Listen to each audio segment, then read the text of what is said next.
Under the veneer of professional respectability, the private life of Ms. Tariq Drabu, the owner of this dental practice, was complicated and problematic.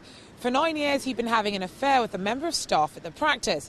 But now Mrs. Paula Jackson, who herself is married, has won a claim for constructive dismissal before an employment tribunal.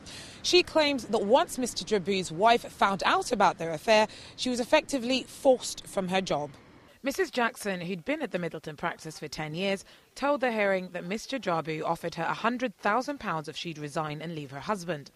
At one point during the relationship, the dentist had asked her to marry him and had even bought her an engagement ring.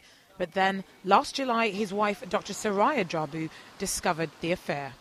Mrs. Jackson said that both Mr. and Mrs. Drabu then began making her working life increasingly difficult. They questioned her professionalism, changed her duties, and took her mobile phone and the surgery keys from her.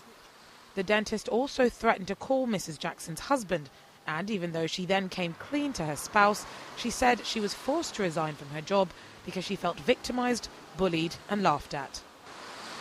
Mr. Drabu did initially deny making Mrs. Jackson's position untenable, but eventually did agree to constructive dismissal during the hearing. Solicitors are now working to agree a compensation sum, which is expected to run into a 5-figure amount. Georgia Calvin Smith, Channel M Today.